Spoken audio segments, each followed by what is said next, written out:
I found men's lubricant in my wife's bag. I didn't make a fuss, I just secretly replaced it with super glue. What happened next? You know how they say hindsight is 20/20? Well, let me tell you something. Sometimes foresight can be pretty damn clear, too. Especially when your gut's been screaming at you for months that something's off. But did I listen? Hell no. I was too busy being the good husband, the trusting fool, the guy who actually believed his wife when she said she was working late for the 4th time that week. It was a Tuesday night, which should have been my first red flag because nothing good ever happens on a Tuesday. I was sprawled on our king-sized bed, the one we'd picked out together at that overpriced furniture store where the salesman had the audacity to suggest we'd make beautiful memories on it. Yeah. Well, turns out Marissa was making memories, all right, just not with me. I was drifting in that weird half-asleep state where you're not quite unconscious, but your brain's already started playing those bizarre pre-dream movies when I heard the shower kick on again. This was her second shower of the day, which struck me as odd because Marissa wasn't exactly what you'd call a cleanliness freak. Don't get me wrong, she wasn't gross or anything, but she was more of a shower every other day, unless I'm going somewhere important kind of woman. So, 2 showers in one day. My subconscious filed that away under things that make you go. The water was still running when something caught my eye. Her handbag sitting on the chair by our dresser, looking like it had exploded. The thing was unzipped, and half its contents were spilling out onto the floor like some kind of suburban crime scene. Lip gloss, receipts, hair ties, and what looked like half they's travel size sections scattered across our hardwood floor. Now, I'm not usually the type to go rifling through my wife's purse. That's like the cardinal sin of marriage, right up there with leaving the toilet seat up and forgetting anniversaries, but the mess was bothering me, and I figured I'd be the considerate husband and clean it up before she came out and started stress cleaning at midnight like she sometimes did when work got crazy. So, there I was, playing Good Samaritan, picking up tampons and breath mints, and wondering why women need 17 different lip products that all look exactly the same when my hand brushed against something that definitely didn't belong in the normal wife stuff category. It was small, cool to the touch, and had that sleek metal feeling that screamed expensive and purposeful. I pulled it out and held it up to the lamplight. A silver tube, maybe 4 in long, with this minimalist design that looked like something Apple would make if they got into the personal lubricant business. The whole thing was covered in Japanese characters, bold and black against the silver metal. It looked expensive, the kind of thing you don't just pick up at the local CVS between buying milk and cough drops. My first thought was medical. Maybe she had some kind of issue she was embarrassed to talk about. Women's health stuff can be complicated, and God knows Marissa wasn't great at discussing anything that made her uncomfortable. But then again, if it was medical, why was it Japanese? And why hadn't she mentioned it? Curiosity officially killed the cat. I grabbed my phone and opened up the camera to scan the text. Google Translate is a beautiful thing when you're sitting in your bedroom at 11:30 at night, questioning everything you thought you knew about your marriage. The translation hit my screen and I swear I felt my blood temperature drop about 10 degrees. Premium men's personal lubricant, long-lasting formula. Men's lubricant, not women's, not couples, men's. And it wasn't new. The tube was maybe half empty with that slightly worn look that comes from regular use. I turned it over in my hands, my brain trying to process what I was looking at while my gut was already 3 steps ahead. Screaming warnings I didn't want to hear. My wife had never bought anything like this for us. Hell, we barely used regular lubricant. And when we did, it was the basic stuff from the drugstore that came in those clinical-looking bottles. This thing looked like it cost more than our weekly grocery budget, and it sure as hell wasn't something she'd picked up for our bedroom activities. I sat there staring at this tube like it might suddenly sprout legs and explain itself. Maybe there was a logical explanation. Maybe she'd bought it as a gag gift for someone's bachelor party.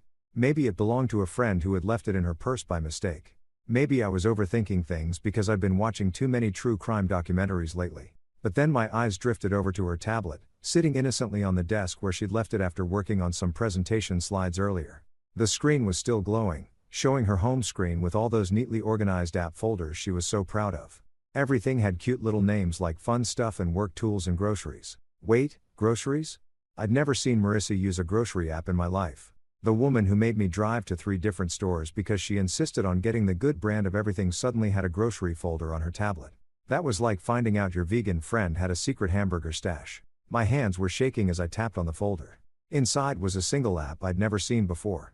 Some kind of messaging platform with an icon that looked deliberately generic. My thumb hovered over it for what felt like an hour but was probably 30 seconds. This was it. This was the moment where I either found out I was being paranoid or I found out my entire life was a lie. I opened it. The chat history loaded and right there at the top was a conversation with someone named Leo. The profile picture was just a silhouette, but the messages. Jesus Christ, the messages. Can't wait to see you Thursday. Got us the usual room at the Marriott. Bring that stuff. I like the silver one. Makes everything so much better. Going to do things to you that your husband never could. I scrolled up, my vision getting blurry around the edges as weeks of messages revealed themselves. Detailed descriptions of hotel rooms, explicit photos I definitely didn't want to see, and references to that exact brand of lubricant currently sitting in my sweating palm. The timestamps were like a punch to the gut. Every late night at the office, every girl's night out, every I'm too tired tonight, honey. All of it was lies. The shower was still running and I could hear Marissa humming some pop song like she didn't have a care in the world. Like she hadn't just blown up our entire marriage with a half-empty tube of Japanese lubricant in a secret chat app hidden in a fake grocery folder. I looked at the tube again, then at the messages, then back at the tube. My hands had stopped shaking and started moving with a clarity I didn't know I possessed. I walked quietly to the kitchen, opened the junk drawer, and pulled out the tube of industrial-grade superlube I'd bought for a home repair project last month. If Marissa wanted to play games with expensive foreign lubricants, then by God, I was going to give her an experience she'd never forget. The shower finally stopped. You know that feeling when you're watching a horror movie and you want to scream at the dumb blonde not to go into the basement? Well, imagine being the dumb blonde. Except instead of a basement, it's your own marriage. And instead of a serial killer, it's your cheating wife who's about to get the surprise of her lifetime. I just finished my little arts and crafts project in the kitchen. Let's call it Extreme Home Makeover Lubricant Edition. When I heard the bathroom door open, the sound of bare feet padding across our hardwood floors made my heart race, but not in the romantic way it used to. More like the I'm about to watch my life implode in real-time way. I scrambled back to bed, clutching that doctored tube of Japanese love juice like it was the holy grail of marital revenge. My hands were steadier now, which was weird because you'd think discovering your wife's secret affair would make you shakier, not calmer. But there's something about having a plan, even a completely insane plan, that brings a certain zen-like focus to a man's soul. Marissa emerged from the bathroom like she was auditioning for a shampoo commercial, all wrapped up in that fluffy white towel I'd bought her for Christmas 2 years ago. The same towel that used to make my pulse quicken when it accidentally dropped during her post-shower routine. Now it just looked like a costume she was wearing to play the role of faithful wife. "Hey babe," she said, and I swear her voice had that fake sweet quality that women use when they're trying to cover up something. You know the tone? The same one they use when they've accidentally spent $300 at Target but only went in for laundry detergent. "You look tired. Tired lady. I just found out my entire marriage is a sham and you think I look tired?" I wanted to laugh, but instead I just nodded and made some non-committal grunt that could have meant anything from, "Yeah, long day do I know you're screwing some guy named Leo." She padded over to the kitchen. Our kitchen in our house that we bought together when we still believed in things like forever until death do us part. I could hear her moving around, opening cabinets, running the faucet. The domestic sounds of a woman who was probably planning her next rent-view while pretending to be a caring wife. A few minutes later, she came back with a tall glass of milk, holding it out to me like it was some kind of peace offering. "Here, drink this," she said, settling onto the edge of the bed. "It'll help you sleep better. You've got that early morning meeting tomorrow, right?" And there it was, the early morning meeting, the one I'd mentioned casually over dinner, the one she'd filed away in her cheating little brain as the perfect opportunity for another late-night adventure. Because nothing says devoted spouse like drugging your husband so you can sneak out for some extracurricular activities. I took the glass, studying her face in the dim light. She looked so sincere, so concerned about my sleep schedule. If I didn't know better, I'd think she actually gave a damn about my well-being. But I did know better now, didn't I? "Thanks, honey," I said, taking a small sip. It tasted normal, but then again, I wasn't exactly an expert on what sleeping pills tasted like in milk. Could have been Ambient, could have been Benadryl, could have been nothing at all. But the fact that she was suddenly so concerned about my sleep when she'd never given two craps about my insomnia before. Yeah, that was suspicious as hell. I made a show of drinking about half the glass, then set it on my nightstand with a grateful smile. "You're the best, baby. I love you." The words felt like ash in my mouth, but her face lit up with what looked like genuine affection. That was the part that really got to me. Not just that she was cheating, but that she could look at me with those loving eyes while planning to slip out and get busy with some photographer named Leo. "I love you, too," she whispered, leaning over to kiss my forehead like I was a sick child instead of the husband she was about to betray again. She climbed into bed beside me, and I could feel the warmth of her body through that towel. Once upon a time, that would have been my cue to make a move, to pull her close and show her how much I missed her during those long days at the office. Now it just felt like lying next to a stranger wearing my wife's skin. "Get some rest," she murmured, already turning away from me. "You need your energy for tomorrow." Oh, the irony. She was worried about my energy levels while planning to spend half the night burning calories with Mr. Photography. I wanted to ask her if Leo knew she was drugging her husband, if that was part of their kinky little game, but instead I just mumbled something about being grateful and closed my eyes. The next hour was probably the longest 60 minutes of my life. I lay there listening to her breathing, waiting for it to settle into that deep, even rhythm that meant she thought I was out cold. Every few minutes, I'd let out a little snore or shift positions, really selling the whole heavily sedated husband performance. She was good. I'll give her that. She waited a full hour before making her move, probably making sure whatever she'd slipped me had enough time to kick in. I felt the mattress shift as she carefully climbed out of bed, moving with the stealth of someone who'd done this dance before. I cracked one eye open just enough to see her silhouette in the darkness. She'd traded the towel for a black dress, the sexy one she usually saved for our anniversary dinners. She was putting on makeup at the vanity, applying lipstick with the kind of care you reserve for special occasions. At exactly 12:45 a.m., I heard the soft click of our front door opening.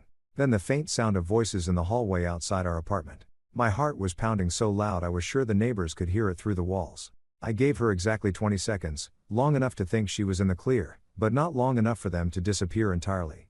Then I slipped out of bed, grabbed my robe, and crept toward the door like some kind of suburban ninja.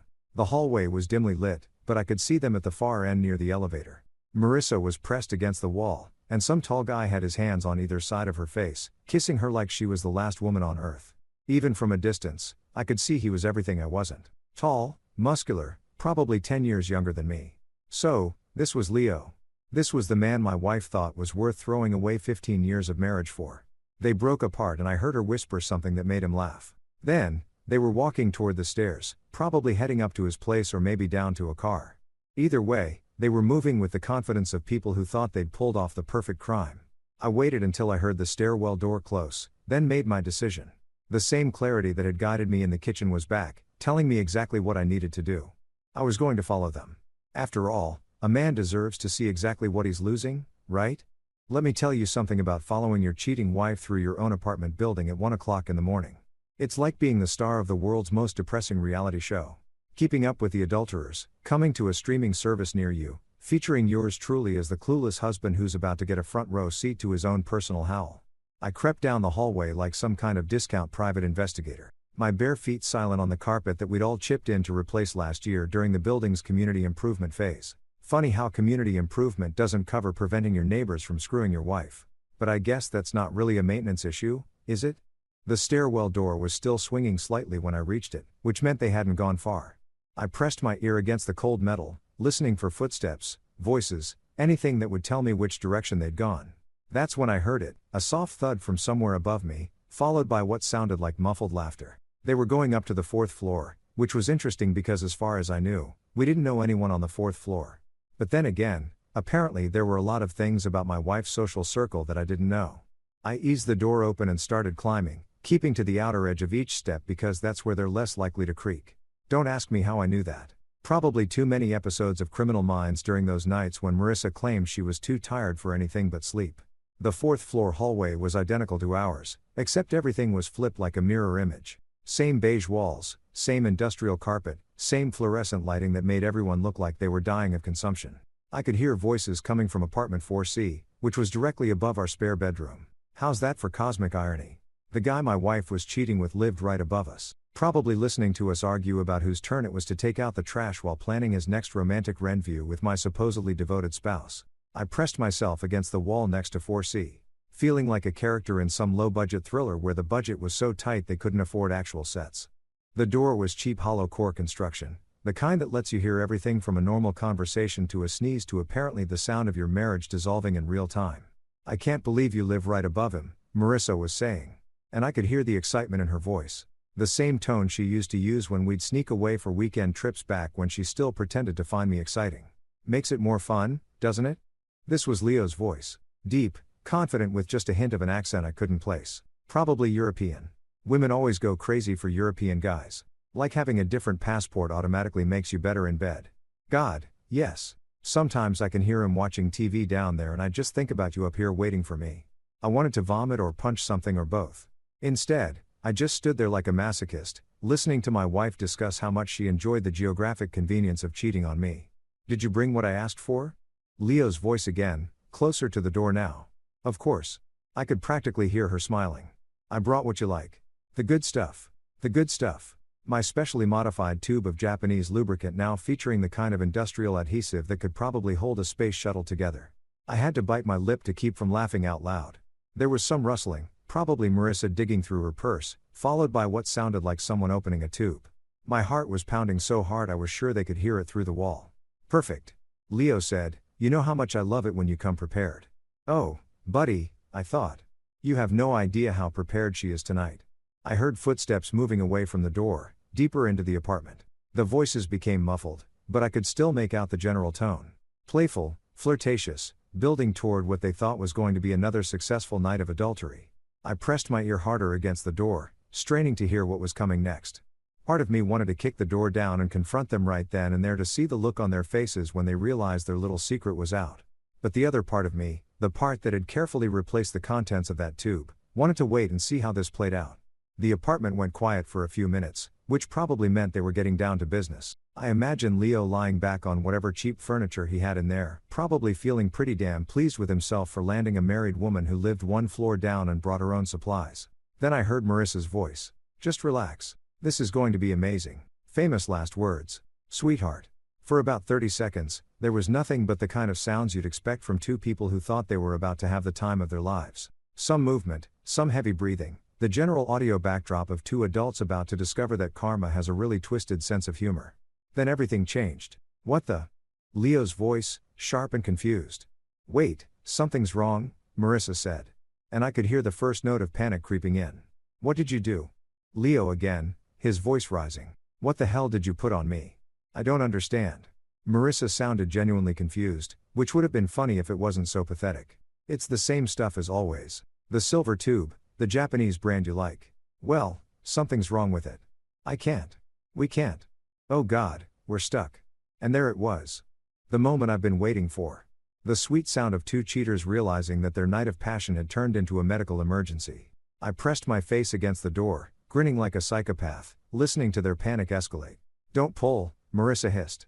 "You're making it worse. How can I not pull? We're literally glued together. That's impossible. It's lubricant, not glue." "Oh, my sweet, stupid wife. If only you knew how wrong you were." The next few minutes were like listening to the world's most satisfying comedy show. They tried everything. Water from the kitchen sink, soap from the bathroom, even what sounded like cooking oil. Nothing worked. The industrial-grade superlube was doing exactly what it was designed to do. Create a permanent bond between two surfaces. In this case, those surfaces happened to be my cheating wife and her boyfriend. "We need to call someone," Leo said, his voice tight with pain and embarrassment. "Call who? What are we supposed to say?" "I don't know. A doctor? An ambulance? Oh God, this is humiliating. You ain't seen nothing yet, honey." After about 40 minutes of increasingly desperate attempts to separate themselves, they finally admitted defeat. I heard Leo make the call. "Yes, we need an ambulance. It's hard to explain. We're kind of stuck together." I decided that was my cue to leave. After all, I didn't want to be standing in the hallway when the paramedics showed up. That would be awkward for everyone involved. But as I headed back toward the stairs, I couldn't help but smile. Phase 1 was complete. Sometimes the universe has a sense of humor that's so twisted, so perfectly calibrated to deliver maximum irony that you almost have to believe in some kind of cosmic justice. Because there I was, padding back down to my apartment in my bathrobe, listening to the muffled sounds of panic from 4C, feeling like I just witnessed the greatest act of divine intervention since Moses parted the Red Sea. I slipped back into my apartment and positioned myself in the hallway right by our front door where I had the perfect vantage point to watch the show. Our peephole gave me a fisheye view of the elevator and most of the hallway, which meant I was about to get front row seats to what was undoubtedly going to be the most entertaining medical emergency in the history of our building. The sounds from upstairs had escalated from whispered panic to full-blown crisis mode. I could hear Leo's voice through the ceiling now, getting louder and more desperate with each passing minute. "This isn't working. Nothing's working. Stop yelling," Marissa hissed back. But even her whisper was loud enough to carry through the thin walls. "The neighbors are going to hear." Oh, honey. The neighbors were definitely going to hear and see and probably record everything on their phones because this was 2024 and nothing stayed private anymore. Especially not when it involved two naked people glued together like some kind of pornographic arts and crafts project. I heard footsteps in the hallway above, then the sound of Leo's door opening. "Yes, we called about an emergency." His voice was strained, talking to someone on his phone. "We're on the 4th floor, Apartment 4C. And please be discreet. Discreet, right? Because there's a discreet way to handle two adults who've managed to superglue themselves together during an extramarital affair. This was going to be about as discreet as a fireworks show in a library. About 10 minutes later, I heard the elevator ding, followed by the sound of heavy footsteps and equipment being wheeled down the hallway. The paramedics had arrived, and they were not traveling light. I could hear multiple voices now, all trying to maintain that professional medical calm that healthcare workers use when they're dealing with something completely ridiculous. So, if I understand correctly, one of the paramedics was saying, his voice carrying easily through the cheap construction, "You two are attached." "It was an accident," Leo said quickly.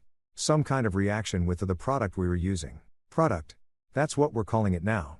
Not the lubricant I was using to cheat on my wife. Just product, like they were testing out a new kind of shampoo and had an unexpected allergic reaction." "What kind of product?" the paramedic asked.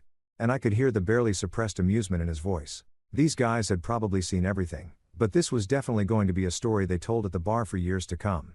"Personal lubricant," Marissa said, her voice so quiet, I almost couldn't hear it. "It's a Japanese brand. We've used it before without any problems." "Ma'am, I need you to speak up, and I'm going to need to see the packaging if you still have it." There was some rustling, then Leo's voice. "Here it is. But I don't understand what went wrong. This has never happened before." I wished I could see the paramedic's face when he examined my handiwork. The tube looked completely normal from the outside. Same silver casing, same Japanese lettering, same professional packaging. It was only the contents that had been upgraded from love potion to permanent adhesive. "Sir, I hate to break it to you, but this isn't lubricant anymore. This is industrial adhesive. Someone's replaced the contents." The silence that followed was absolutely delicious. I could practically hear the gears turning in their heads as they tried to process what they'd just been told. Someone had sabotaged their affair supplies. But who and how and why? "That's impossible," Leo said finally. The tube was sealed. It came straight from Marissa's purse. "Well, unless you two decided to experiment with construction materials tonight, someone definitely tampered with this. The question is, who had access to it?" Oh, the delicious irony. They were literally stuck together, unable to move while trying to figure out who could have possibly known about their little secret. I almost felt bad for them, almost. "We need to get you to the hospital," the paramedic continued. "This kind of adhesive isn't going to come apart on its own, and we're going to need some specialized equipment to separate you safely. Can't you just, I don't know, use some kind of solvent?" Marissa asked desperately. "Ma'am, this stuff is designed to bond metal to concrete. It's not coming off with soap and water. We're going to need to be very careful here to avoid causing permanent damage." Permanent damage. Those words hung in the air like a death sentence. I wondered if either of them was thinking about the metaphorical permanent damage they'd already caused, or if they were too focused on the literal permanent damage they might be facing. "How are we going to get them downstairs?" another voice asked. "They can't exactly walk to the elevator like this. We're going to have to use a stretcher and transport them together. It's going to be awkward." Awkward was putting it mildly. I was imagining the logistics of getting two grown adults who were stuck together in the most intimate possible way down 4 flights of stairs and into an ambulance. This was going to require some serious creative problem solving. "I need both of you to try to stay as still as possible." The lead paramedic said any movement could make the situation worse. "We're going to cover you with a sheet and get you onto a stretcher, then transport you to the emergency room." "What about privacy?" Leo asked.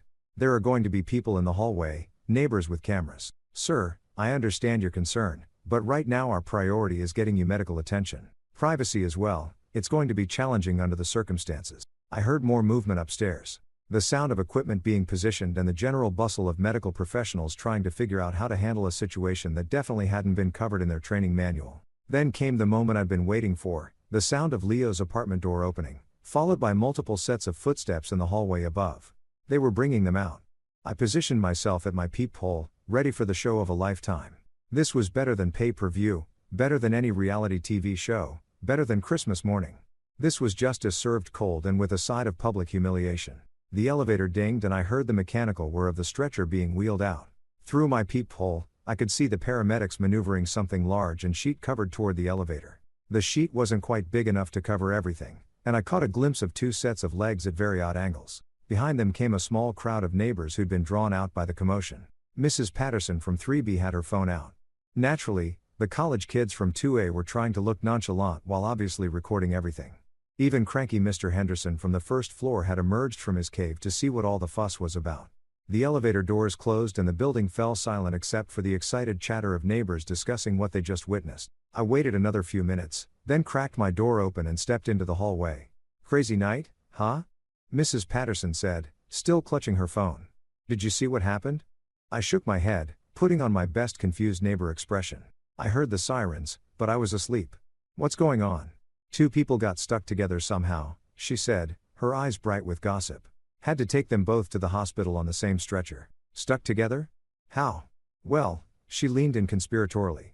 From what I heard, they were, intimate and something went wrong with some kind of product they were using. I made appropriate shocked noises and headed back inside where I poured myself a very large, very well-deserved glass of scotch. Phase 2 was complete. You know what they say about the walk of shame? Well, apparently when you've been surgically separated from your affair partner after being super glued together, like some kind of perverted science experiment, it's less of a walk and more of a shuffle. A very careful, very painful shuffle that makes you look like you've been hit by a truck driven by karma herself. I was sitting at our kitchen table the next morning, sipping my coffee, and reading the news on my tablet like any normal husband whose wife hadn't spent the night glued to another man's anatomy. When I heard the key in the lock, it was around 10:30 a.m., which meant they'd been at the hospital for roughly 9 hours. 9 hours of what I could only imagine was the most humiliating medical experience in the history of emergency medicine. The door opened slowly, like whoever was on the other side was afraid of what they might find. Or maybe they were just moving carefully because every step probably felt like walking on broken glass. Either way, it was Marissa who appeared first. And Jesus Christ, she looked like she'd been through a blender. Her hair was a disaster. That perfectly styled look from last night had been replaced by something that screamed, I've been in a hospital bed for 9 hours trying to explain to medical professionals why I'm attached to a man who isn't my husband. Her makeup was completely gone, leaving her face pale and drawn with dark circles under her eyes that made her look like she'd aged about 10 years overnight. But it was the way she was moving that really sold the whole "I've made some very poor life choices" aesthetic. She was shuffling like each step was agony. Her legs slightly apart in a way that suggested sitting down was going to be an adventure for the foreseeable future. Her dress, that sexy black number she'd put on to seduce Leo, was wrinkled and stained with what looked like hospital-grade antiseptic. "Morning, honey," I said, not looking up from my tablet. "How was your night? You came in pretty late." She froze in the doorway like a deer caught in headlights, probably trying to remember whatever story she'd prepared during the ambulance ride. There was an emergency at work. A client crisis. I had to stay late to handle it. An emergency. A client crisis. Well, she wasn't wrong. There had definitely been an emergency, and it had definitely created a crisis, just not the kind she was implying. "That sucks," I said, finally looking up with my best concerned husband expression. "You look exhausted. And are you walking funny? Did you hurt yourself?" The look on her face was priceless. Here she was trying to maintain the illusion that she'd spent the night dealing with spreadsheets and conference calls while simultaneously trying to explain why she looked like she'd been in a medieval torture device. I fell at the office down some stairs, twisted my back, fell down some stairs. Right. That was definitely one way to describe being surgically separated from your lover after a superglue incident. I had to admire her creativity, even if her execution was lacking. "Oh no. Did you go to the hospital? You should probably get that checked out." "I did," she said quickly. I went to urgent care. They said it was just a strain. Gave me some medication for the pain." She was limping toward the bedroom now, probably desperate to get out of that dress and into something that didn't smell like medical disinfectant and poor decisions. But before she could escape, there was another knock at the door. I got up to answer it, even though I had a pretty good idea who it was going to be. Sure enough, there was Leo, looking like he'd gone 12 rounds with a heavyweight boxer who specialized in hitting people in the crotch. He was tall. I'll give him that. Probably 6'2" with the kind of lean muscle that comes from regular gym sessions and a metabolism that hasn't been destroyed by 15 years of marriage and stress eating. His hair was dark and messy in that carefully casual way that takes about an hour to achieve. And under normal circumstances, he probably would have been what most women would call handsome. These were not normal circumstances. His jeans were unbuttoned at the top, hanging loose around his waist, like he couldn't bear to have anything touching his skin down there. He was moving with the same careful shuffle as Marissa, and his face had that grayish pore that comes from spending all night in fluorescent lighting while medical professionals discuss your genitals in clinical terms. Hi," he said, his voice. "Is Marissa here? We need to talk about what happened last night." "What happened last night?" Like it was some kind of natural disaster that had befallen them rather than the predictable result of adultery meeting industrial adhesive. "Sure, come on in," I said, stepping aside with a friendly smile. Marissa just got back from work. She had some kind of emergency that kept her out all night. Leo's eyes widened slightly, and I saw him glance toward the bedroom where Marissa had disappeared. He was probably wondering if she'd already spun some elaborate cover story, and if so, what version he was supposed to stick to. Right, he said slowly. The work emergency. You know how it is, I continued, closing the door behind him. Crisis management, damage control, trying to fix things that have gone completely wrong. Sometimes these situations require very delicate handling. I was laying it on thick, but I couldn't help myself. The guy was standing in my living room, probably still feeling the effects of whatever industrial solvent they'd used to separate him from my wife. And he had no idea that I knew exactly what kind of emergency had kept them both busy all night. Marissa emerged from the bedroom wearing sweatpants and an oversized t-shirt. The kind of outfit that screamed, "I am not okay and I don't want anything touching my body right now." When she saw Leo standing in our living room, her face went through about 17 different expressions in the span of 2 seconds. "Leo," she said, her voice carefully controlled. "What are you doing here? We need to discuss the situation from last night." They were both speaking in code, trying to have a conversation about their medical emergency without actually saying anything that might tip me off. It was like watching two people try to discuss a bank robbery using only words you'd find in a children's book. "Maybe you should sit down," I suggested helpfully. "You both look like you're in pain." The look they exchanged was pure panic. Sitting down was obviously not on the agenda for either of them, which meant the hospital visit had been even more traumatic than I'd imagined. "Actually, I think I need to lie down," Marissa said quickly. "The pain medication is making me dizzy and I should probably get going," Leo added. "I just wanted to make sure you were okay." "Of course she's okay," I said, putting my arm around Marissa's shoulders. She winced when I touched her, but tried to play it off as fatigue. "My wife is tough. She can handle anything life throws at her." Leo nodded awkwardly and headed for the door, moving like a cowboy who'd spent too many hours in the saddle. I'll call you later." "About the project?" "Sure," Marissa said weakly. "The project." After he left, Marissa collapsed onto the couch with a groan that she tried to disguise as a yawn. "I think I'm coming down with something," she said. "Maybe you should sleep in the guest room tonight. I don't want you to catch whatever I have." Oh, I was pretty sure what she had wasn't contagious. Unless stupidity and adultery were communicable diseases, which, come to think of it, might explain a lot about human behavior. "Of course, honey," I said, bringing her a glass of water. "You just rest. I'll take care of everything," and I would. Starting with planning phase 3. They say revenge is a dish best served cold, but I've always been more of a serve it blazing hot with a side of public humiliation kind of guy.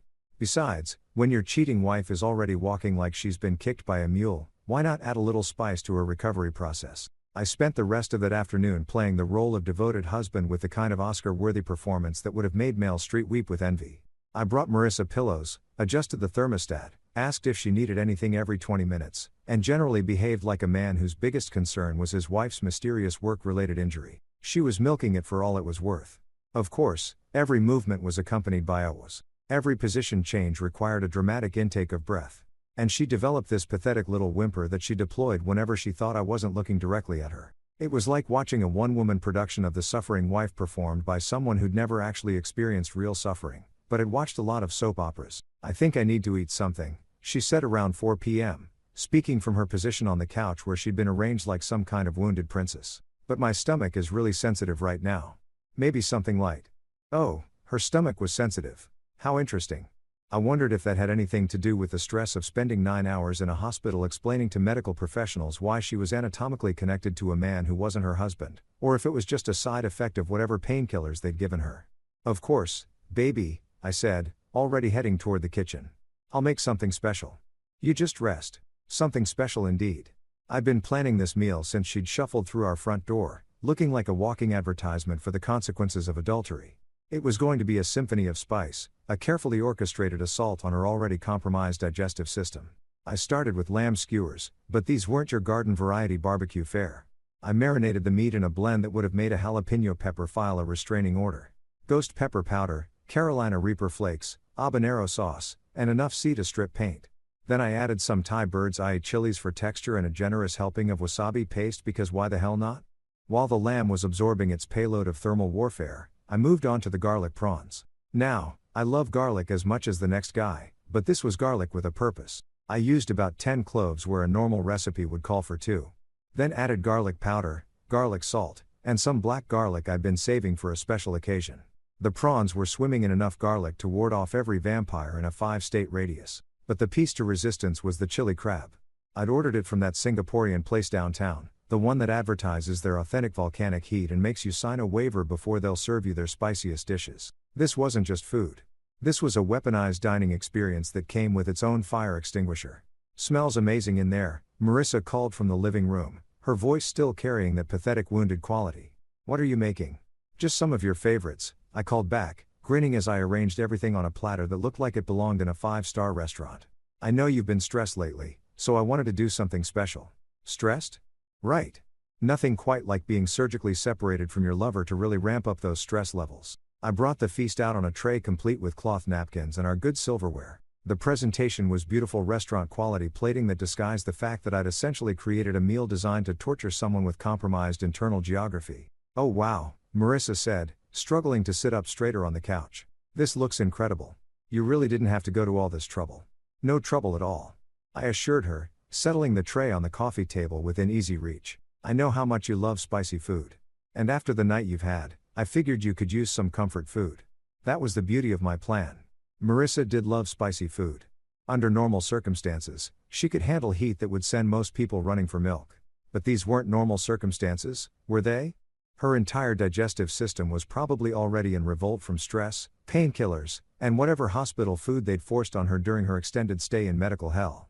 She took her first bite of the lamb, and I watched her face like a hawk studying a field mouse. For a split second, her expression was pure appreciation. The meat was perfectly cooked.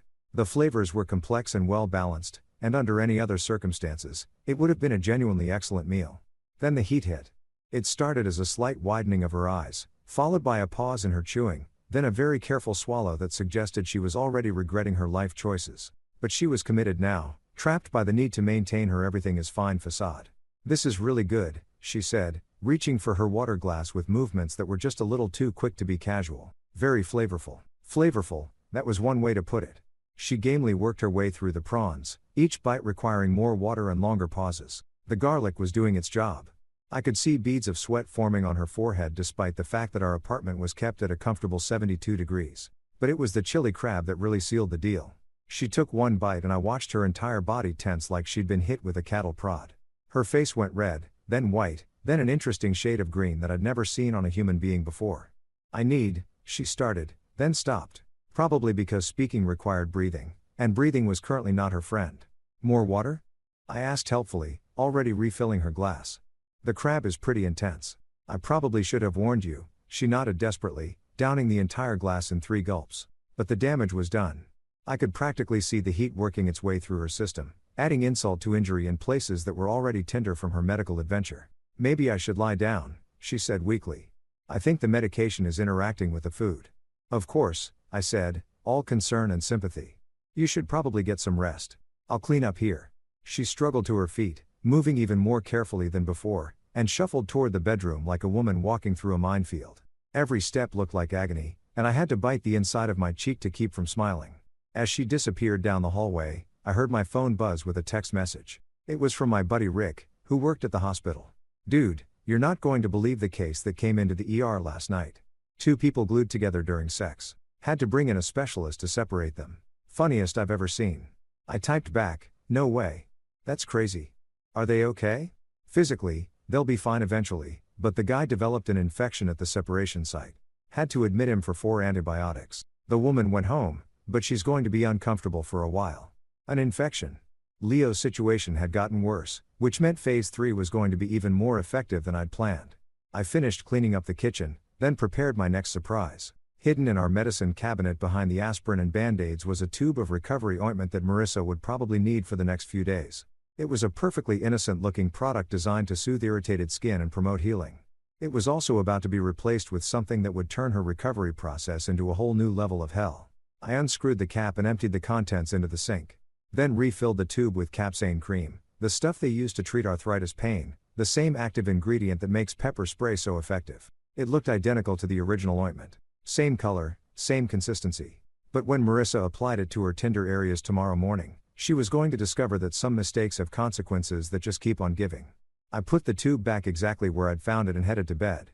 Phase 3 was locked and loaded. You know that moment in horror movies when the victim finally realizes they're not dealing with a random accident, but with someone who's been planning their demise all along? Well, I got to witness that exact moment in real time. And let me tell you, It was more satisfying than a perfectly aged scotch on a cold winter night. It started around 6 a.m. with a scream that could have woken the dead. Not just any scream. This was the kind of primal, gut-wrenching shriek that comes from someone who's just discovered that their day is about to go from bad to please kill me now.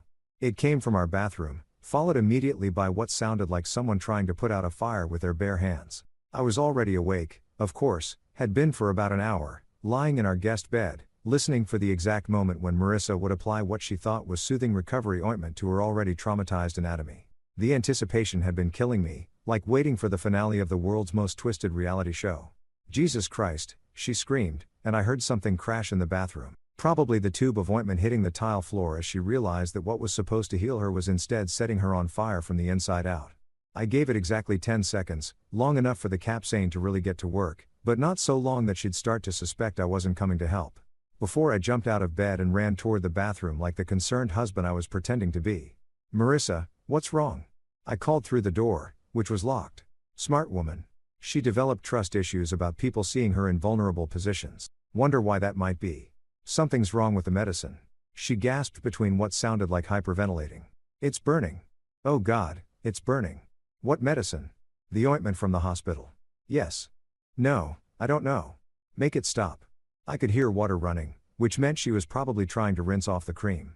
Unfortunately for her, capsaicin is oil-based, which means water just spreads it around. It's like trying to put out a grease fire with a garden hose. You're just making the problem worse. Honey, open the door. Let me help you. The lock clicked and the door swung open to reveal a scene that would have been hilarious if it wasn't so perfectly orchestrated. Marissa was bent over the sink, splashing water on herself with the desperation of someone trying to escape hell. Her face was red and streaked with tears. Her hair was soaked.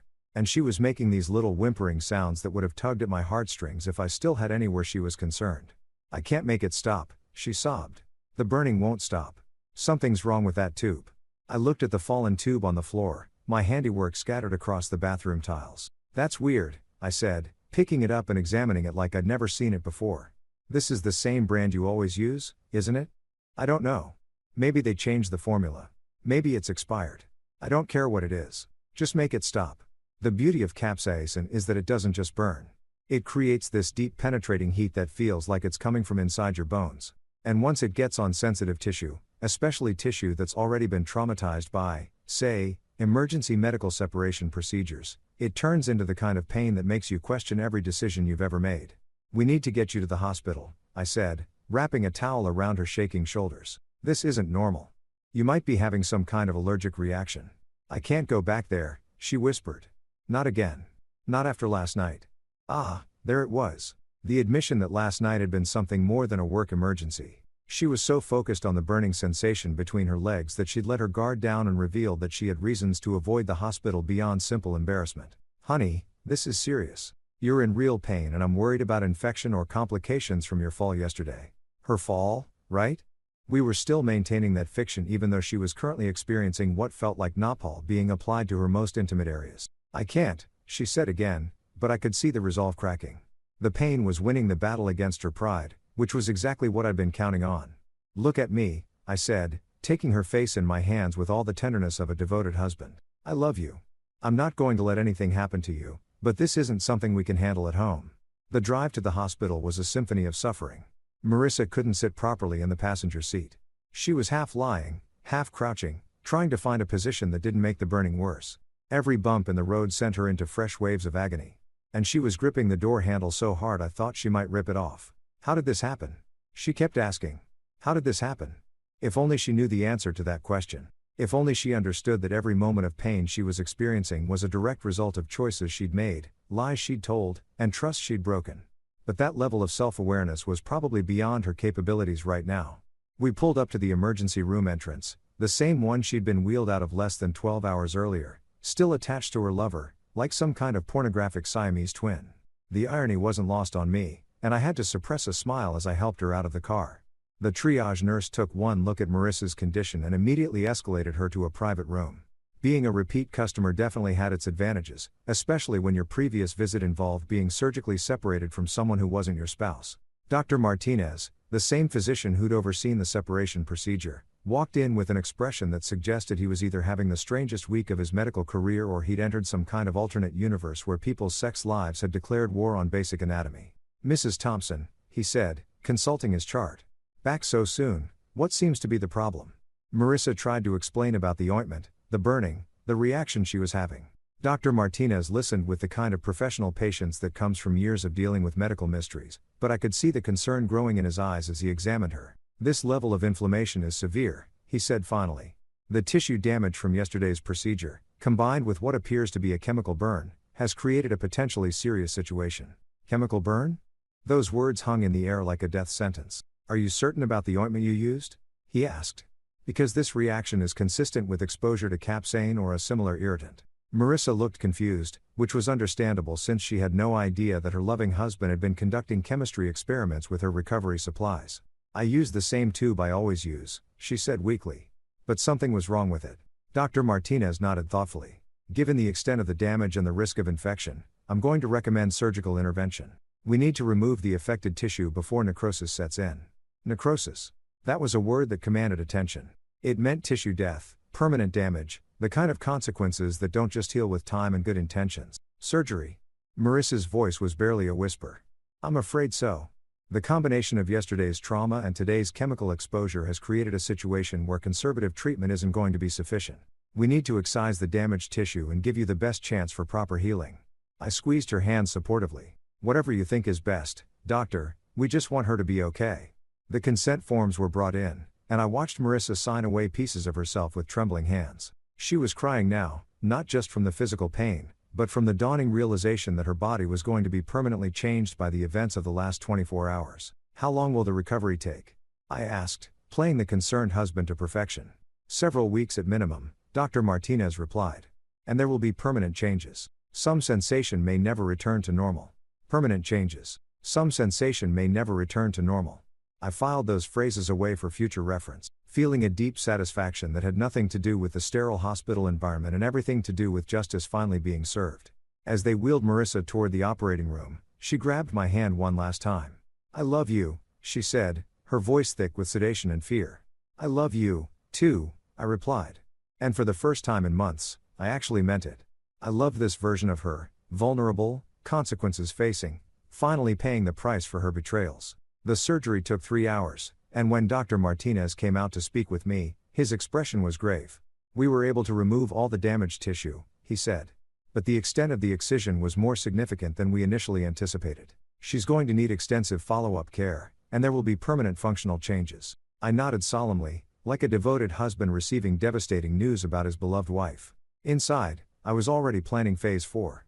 There's something deeply poetic about serving divorce papers to your cheating wife while she's lying in a hospital bed, hooked up to and for drip, and recovering from surgery that removed pieces of her body as a direct result of her own infidelity. It's like the universe finally decided to get involved in writing the perfect ending to a really up love story. I'd spent the morning at my lawyer's office finalizing documents that had been prepared with the kind of meticulous attention to detail that would make a Swiss watchmaker weep with envy. Every clause, every stipulation, every legal maneuver designed to ensure that Marissa walked away from our marriage with exactly what she deserved. Nothing. Well, almost nothing. She'd get to keep the medical bills. The papers were tucked neatly into a manila folder as I walked through the hospital corridors, past the rooms full of people dealing with actual accidents and legitimate medical emergencies. Unlike my wife, who was currently experiencing the long-term consequences of poor decision-making and industrial-grade adhesive, room 347 was private, which I'd specifically requested and paid for out of pocket. Call it a gesture of kindness. I wanted Marissa to have privacy for what was about to be the worst conversation of her life. The kind of privacy you need when your entire world collapses and you want to scream without disturbing the other patients. She was awake when I walked in, propped up on pillows and looking like she'd aged about 15 years in the past 2 days. The surgery had gone well, according to Dr. Martinez, but recovery was going to be a long and uncomfortable process. Permanently uncomfortable in some ways. "Hey," she said weakly, attempting a smile that didn't quite reach her eyes. "I was wondering when you'd get here." The nurses said visiting hours started at 10 o'clock. Traffic was a nightmare. I lied smoothly, settling into the chair beside her bed. "How are you feeling?" "Like I got hit by a truck." Then the truck backed up and hit me again. She shifted slightly and winced. "The doctor says I'll be here for another day or 2. Then several weeks of recovery at home." Several weeks of recovery. That was optimistic. From what Dr. Martinez had told me privately, her recovery was going to involve a lot more than just taking it easy for a few weeks. We were talking about permanent changes to her anatomy, ongoing medical appointments, and the kind of complications that would serve as a daily reminder of her choices. About that, I said, pulling the manila folder from my briefcase. We need to talk. Something in my tone must have triggered her survival instincts because her expression shifted from drug-adult confusion to sharp alertness in about 2 seconds. She was suddenly very awake, very focused, and very aware that this conversation wasn't going to be about get-well-soon flowers and chicken soup. "What's that?" she asked, eyeing the folder like it might contain a bomb. "Divorce papers," I said, placing them on the rolling table beside her bed with the casual air of someone delivering a pizza. "I need you to sign them." The silence that followed was so complete, I could hear the 4 drip, counting down the seconds. 1 drop, 2 drops, 3 drops, each one marking another moment in which Marissa's brain tried to process what I just said. "What?" she finally whispered. And I have to say, her timing was perfect. The word came out just as a particularly strong dose of whatever painkiller they had her on hit her system, giving her voice this ethereal, disbelieving quality. "Divorce papers," I repeated, opening the folder and spreading the documents across the table like I was dealing cards. "Pretty straightforward stuff. You keep nothing. I get the house, the cars, the savings, the investments. Our son stays with me full time." She stared at the papers like they were written in ancient Sanskrit. "I don't understand. Why? Why now? I'm in the hospital. I just had surgery." "Well, that's kind of the point, isn't it?" I settled back in the chair, crossing my legs like we were discussing weekend plans instead of the complete destruction of her life. "See, I know about Leo. I know about the affair. I know about the hotel rooms, the messages, the silver tube of Japanese lubricant that you've been using to enhance your extracurricular activities." The color drained from her face so quickly, I thought she might pass out. Her mouth opened and closed a few times, but no sound came out. She looked like a fish gasping for air. If fish could experience existential terror. "I know you've been drugging me, so you could sneak out for your little Renview. I know about the encrypted messaging app hidden in your groceries folder. I know about Leo living right upstairs in 4C. And I know that last night's medical emergency wasn't exactly the work-related accident you claimed it was." Each revelation hit her like a physical blow. I could actually see her deflating like someone was slowly letting the air out of her entire existence. "How?" she managed to croak. "Does it matter? The point is I know. And now you're going to sign these papers, take responsibility for your choices, and get the hell out of my life." She tried to sit up straighter, which was a mistake given her current medical situation. The movement sent a wave of pain across her face that was almost worth the price of admission. "You can't do this," she said, and there was a note of desperation creeping into her voice. "Not like this. Not while I'm hurt and vulnerable." "Hurt and vulnerable." I laughed and it came out darker than I'd intended. "That's rich. You were perfectly capable of making decisions when you were sneaking around behind my back. You were perfectly capable of planning hotel meetings and applying lubricant to other men, but now that there are consequences, suddenly you're too hurt and vulnerable to face them." "It wasn't. It didn't mean anything," she said, and I could see tears starting to form in her eyes. "Leo means nothing to me. It was just physical. It was a mistake. A mistake." I let the word hang in the air between us. "You know what a mistake is, Marissa? A mistake is forgetting to pick up milk on the way home. A mistake is double booking a dinner reservation. What you did was make a series of deliberate choices over a period of months. Each one designed to betray the trust of the man who loved you." The tears were flowing freely now, and she was making those little hiccuping sounds that people make when they're trying to cry quietly. Under different circumstances, I might have felt sorry for her, but these weren't different circumstances. "Please," she whispered. "We can work through this. We can go to counseling. I'll do anything to make this right." "Anything?" I leaned forward, genuinely curious. "Would you undo the affair? Would you give me back the nights I spent alone while you were with him? Would you take back the lies, the deception, the complete destruction of everything we built together?" She opened her mouth to answer, but I held up a hand to stop her. "Because if you can't do any of that, and we both know you can't, then there's nothing to work through. There's just cleanup." I stood up and moved the papers closer to her bed. "Sign them, Marissa. Accept that this is over and try to maintain some dignity in how it ends." She stared at the papers for a long moment, then looked up at me with something that might have been hope. "What about our son? You can't keep him from his mother. Watch me." I pulled out my phone and showed her the screen. "I've got video of you and Leo being wheeled out of the building on the same stretcher. I've got screenshots of your message history. I've got documentation of your drug use. Oh, yes. I had that milk tested. Ambient, in case you're wondering." Her face went white again, but this time it was tinged with something that looked like genuine fear. Any custody battle is going to involve a lot of uncomfortable questions about your judgment, your lifestyle choices, and your fitness as a parent. Are you really sure you want to go down that road? She grabbed the papers with shaking hands and tore them in half. I'm not signing anything, she said. And for a moment, there was a flash of the old Marissa, defiant, stubborn, convinced she could fight her way out of any situation. You want a divorce? Fine, but I'm not going to just roll over and let you take everything. I smiled and pulled another set of papers from my briefcase. I was hoping you'd say that. What's that? Plan BC, if you won't sign the generous settlement I'm offering, we go to court.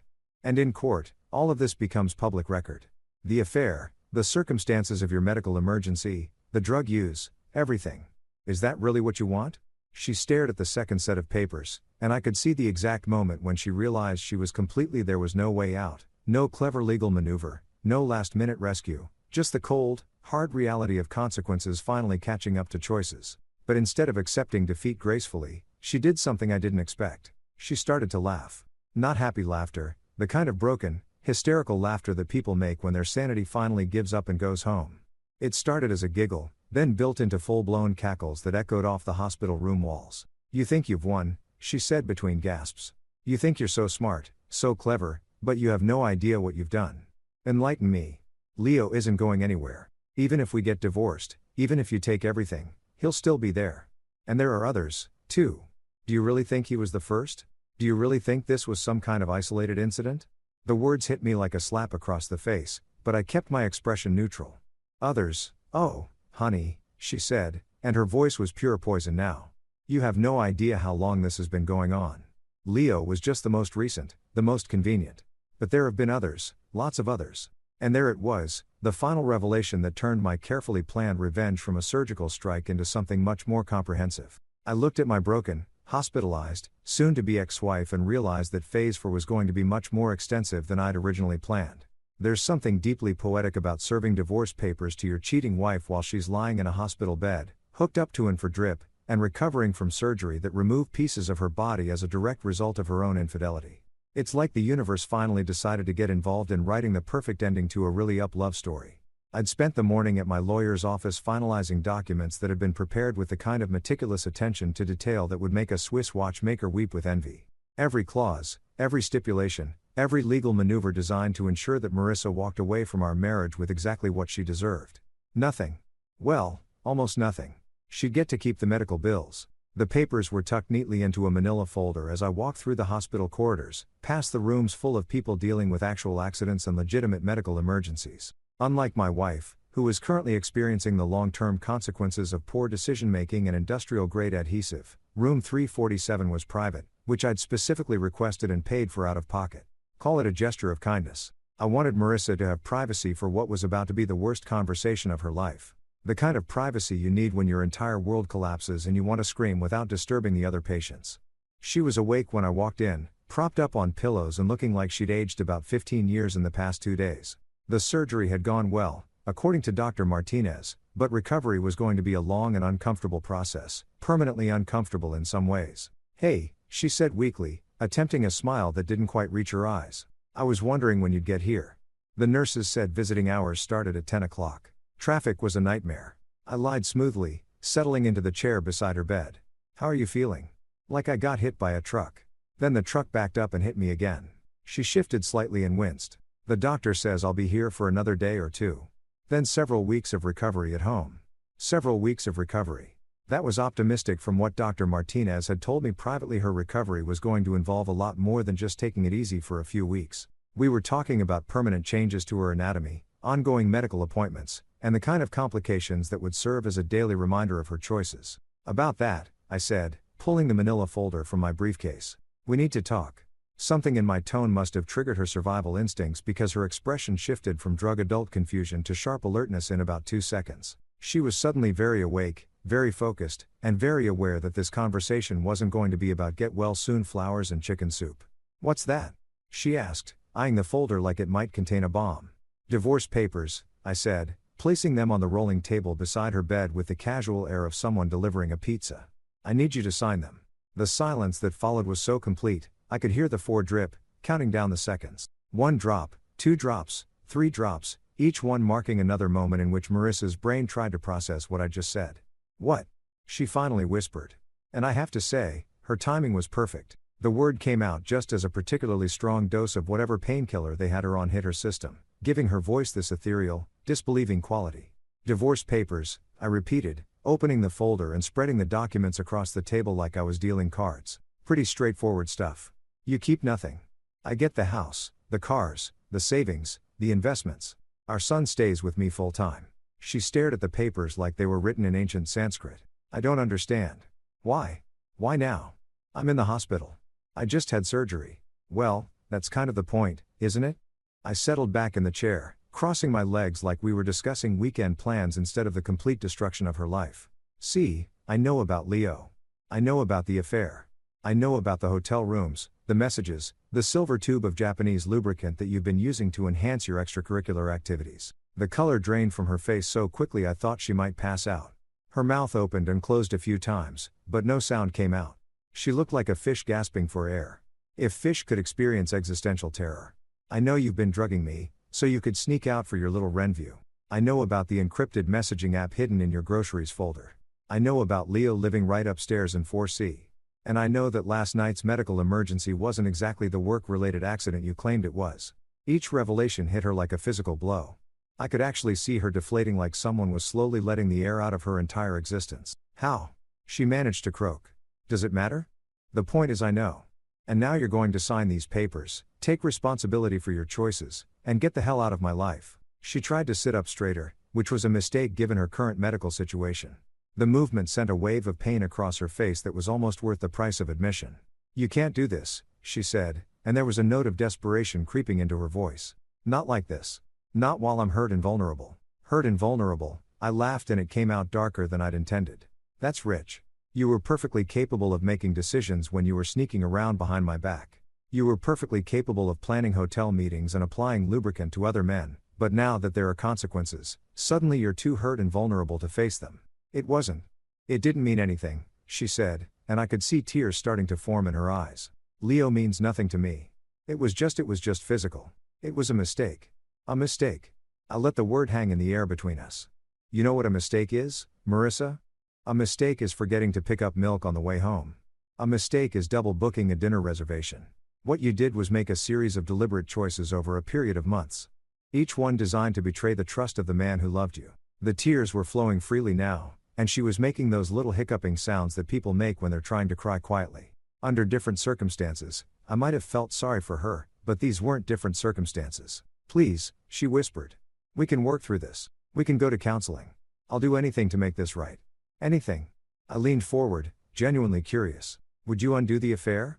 Would you give me back the nights I spent alone while you were with him? Would you take back the lies, the deception, the complete destruction of everything we built together?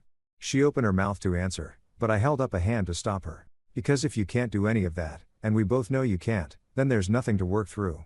There's just cleanup. I stood up and moved the papers closer to her bed. Sign them, Marissa. Accept that this is over and try to maintain some dignity in how it ends. She stared at the papers for a long moment, then looked up at me with something that might have been hope. What about our son? You can't keep him from his mother. Watch me. I pulled out my phone and showed her the screen. I've got video of you and Leo being wheeled out of the building on the same stretcher. I've got screenshots of your message history. I've got documentation of your drug use. Oh, yes. I had that milk tested. Ambient, in case you're wondering. Her face went white again, but this time it was tinged with something that looked like genuine fear. Any custody battle is going to involve a lot of uncomfortable questions about your judgment, your lifestyle choices, and your fitness as a parent. Are you really sure you want to go down that road? She grabbed the papers with shaking hands and tore them in half. I'm not signing anything, she said. And for a moment, there was a flash of the old Marissa, defiant, stubborn, convinced she could fight her way out of any situation. You want a divorce? Fine, but I'm not going to just roll over and let you take everything. I smiled and pulled another set of papers from my briefcase. I was hoping you'd say that. What's that? Plan B C, if you won't sign the generous settlement I'm offering, we go to court. And in court, all of this becomes public record. The affair, the circumstances of your medical emergency, the drug use, everything. Is that really what you want? She stared at the second set of papers, and I could see the exact moment when she realized she was completely there was no way out, no clever legal maneuver, no last-minute rescue, just the cold, hard reality of consequences finally catching up to choices. But instead of accepting defeat gracefully, she did something I didn't expect. She started to laugh. Not happy laughter, the kind of broken, hysterical laughter that people make when their sanity finally gives up and goes home. It started as a giggle, then built into full-blown cackles that echoed off the hospital room walls. "You think you've won," she said between gasps. "You think you're so smart, so clever, but you have no idea what you've done. Enlighten me. Leo isn't going anywhere. Even if we get divorced, even if you take everything, he'll still be there. And there are others, too. Do you really think he was the first? Do you really think this was some kind of isolated incident?" The words hit me like a slap across the face, but I kept my expression neutral. "Others, oh, honey," she said, and her voice was pure poison now. "You have no idea how long this has been going on. Leo was just the most recent, the most convenient. But there have been others, lots of others." And there it was, the final revelation that turned my carefully planned revenge from a surgical strike into something much more comprehensive. I looked at my broken, hospitalized, soon-to-be ex-wife and realized that Phase 4 was going to be much more extensive than I'd originally planned. You know what they say about the internet never forgetting? Well, turns out that's especially true when your cheating wife and her lover get carted off to the hospital in the most humiliating position imaginable, and half your building has smartphones with HD video capability. Mrs. Patterson from 3B had really outdone herself. The woman who usually spent her time recording her cats doing mundane had somehow managed to capture the entire ambulance scene in glorious 4K detail. The video was a masterpiece of accidental cinematography. It had everything from the initial confusion of the paramedics to the moment when they realized they needed a bigger stretcher, all the way through to the final shot of Leo and Marissa being wheeled out like some kind of pornographic sculpture. The best part, you could clearly see both their faces. I'd gotten a copy from Mrs. Patterson under the pretense of wanting to make sure Marissa was okay, which she bought because I perfected the concerned husband act over the past few days. What she didn't know was that I had much bigger plans for her amateur filmmaking than just checking on my wife's well-being. Within 6 hours of getting the video, I'd created accounts on every major social media platform: TikTok, Instagram, Twitter, Facebook, Reddit, the whole digital ecosystem where shame goes to multiply like bacteria in a petri dish. The video was uploaded with carefully crafted captions that told just enough of the story to make it go viral without actually getting me sued for defamation. "When cheating goes horribly wrong" was the caption that really took off. Simple, direct, and guaranteed to make people hit the share button faster than you could say karma's the internet, as it turns out, has an endless appetite for watching other people's lives implode in spectacular fashion. Within 12 hours, the video had been viewed over 500,000 times. By day 2, it was trending on 3 different platforms. By day 3, it had spawned reaction videos, compilation clips, and even a few remix versions set to popular songs. But the real magic happened when people started recognizing them. "Holy, that's Leo from Flex Fitness" was one of the first comments that got my attention. Apparently, Leo was some kind of Instagram fitness influencer with a decent following who marketed himself as a relationship coach and lifestyle guru. The irony was so thick you could cut it with a knife. Within hours, someone had doxed him completely. His full name, his gym, his Instagram account, his business website, everything laid bare for the internet to examine and judge. And judge they did. His gym fired him before the week was out. Apparently, being internet famous for getting glued to a married woman during an affair wasn't the kind of publicity they were looking for. His Instagram account got flooded with comments ranging from helpful suggestions about better lubricant choices to detailed descriptions of what people thought should happen to cheaters. But Leo's public execution was nothing compared to what happened to Marissa.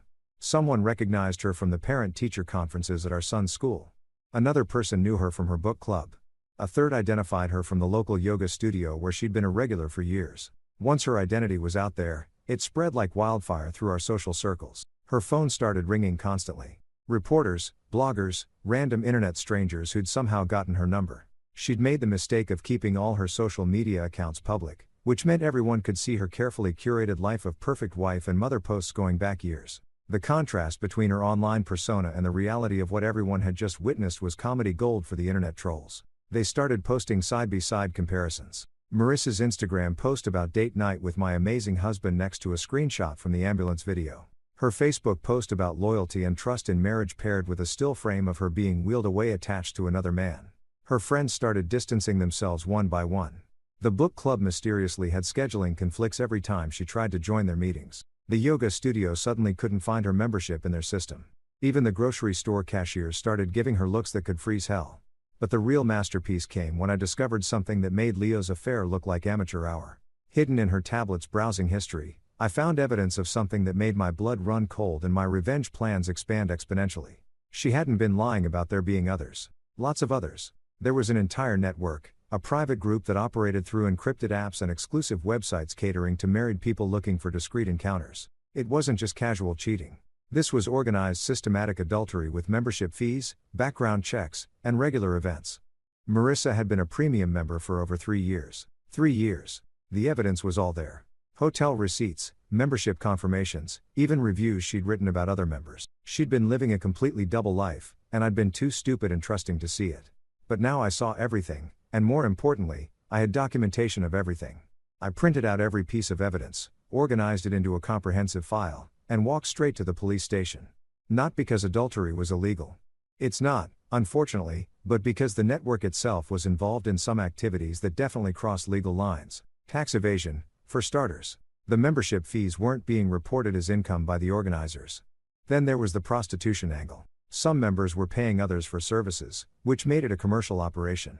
And the real kicker, several members were using company credit cards and expense accounts to fund their activities, which meant embezzlement and fraud. Detective Morrison listened to my story with the expression of someone who'd thought he'd seen everything, but was rapidly discovering he was wrong. When I finished laying out the evidence, he just sat there for a moment, shaking his head. "This is going to bring down a lot of people," he said finally. "Good," I replied. "It should." Within a week, the investigation had expanded to include the FBI. Apparently, the network operated across state lines, which made it federal jurisdiction. Assets were frozen, arrests were made, and suddenly Marissa wasn't just dealing with public humiliation. She was looking at potential criminal charges. The local news picked up the story, and our little suburban scandal became a cautionary tale about modern marriage and digital infidelity. Marissa's picture was on the evening news. Identified as a key figure in a multi-state adultery ring. She stopped leaving the house entirely, stopped answering her phone, stopped responding to emails or texts. She'd become a prisoner in our own home, afraid to face a world that now knew exactly who she really was. And Leo, he disappeared entirely, skipped town, closed his social media accounts, vanished like he never existed. Smart move, actually. The internet has a long memory. But it gets distracted easily if you remove yourself from the equation. But Marissa couldn't disappear. She had too many connections, too many responsibilities, too much evidence tying her to everything. She was trapped, and she knew it. Phase 4 was exceeding all expectations. 3 weeks later, Leo made the mistake of coming back. I was sitting in my living room enjoying my morning coffee and the kind of peaceful silence that comes from having a house to yourself when I heard the familiar sound of raised voices from the front yard. Through the window, I could see Leo standing on our porch, gesticulating wildly at Marissa, who was blocking the doorway like she was protecting Fort Knox instead of our suburban hole. The guy looked like he'd been living rough, unshaven, clothes wrinkled. That desperate edge that comes from having your entire life implode on social media. Apparently, disappearing hadn't worked out as well as he'd hoped. The internet may have a short attention span, but debt collectors and angry gym owners have much longer memories. "You owe me 20 grand, he was shouting loud enough for the neighbors to hear. "Medical bills, lost income, legal fees. This is all your fault." Marissa's voice was sharp and bitter when she replied. "My fault. You're the one who suggested using that stuff in the first place. I didn't tell you to bring goddamn superglue." There it was. The admission I'd been waiting for. Even better, Mrs. Patterson was already on her balcony with her phone out, probably live streaming the whole thing. Some people never learn. The argument escalated quickly from there. Leo shoved past Marissa into the house and she followed him, their voices carrying through the thin walls as they continued their blame game inside our home. My home technically, since the divorce papers had finally gone through. I could hear them moving around upstairs, probably in what used to be our bedroom. Leo's voice was getting louder, more aggressive, while Marissa was fighting back with the kind of vicious anger that comes from having nothing left to lose. Then I heard the slap, then the crash, then more shouting, followed by what sounded like furniture being thrown around. I waited exactly 5 minutes before calling my contact at the police department. "Hey, Detective Morrison. Yeah, it's happening again. Same address. Domestic disturbance, possible assault. You might want to send a couple units." The police arrived just as Leo came stumbling out of the house, clutching his face where Marissa had apparently connected with something heavy. She followed him onto the porch, screaming obscenities that would have made a sailor blush. That's when Leo made his second mistake of the day. He shoved her. Marissa went down hard on the concrete steps, and that's when the officers decided they'd seen enough. Leo was in handcuffs before he could explain that he was just trying to collect money he was owed. Marissa was cuffed 30 seconds later when she tried to attack the officers who were arresting her meal ticket. The beautiful thing about having a criminal investigation already open is that any new charges get added to the existing case file. Leo's assault charge became part of the larger fraud investigation. Marissa's disorderly conduct and resisting arrest joined her embezzlement charges. By the time the dust settled, they were both looking at serious jail time. The custody hearing was scheduled for the following week, but it turned out to be a formality. When one parent is in county lockup awaiting trial, and the other parent has documentation proving systematic fraud and infidelity, family court judges tend to make decisions pretty quickly. I walked out of that courthouse with full custody, the house, the cars, and a clean slate. Our son was staying with my sister during the proceedings, blissfully unaware that his mother had destroyed her own life through a combination of stupidity and greed. That night, I sat in my quiet house with a glass of 20-year-old scotch, listening to the absence of lies, manipulation, and betrayal. The place actually felt like a home again instead of a crime scene. My phone buzzed with a text from Detective Morrison. Case closed. Both defendants plead guilty. Marissa got 18 months. Leo got 2 years. Thought you'd want to know. I deleted the message and poured myself another drink. Sometimes justice isn't blind. Sometimes it just takes a little help seeing clearly.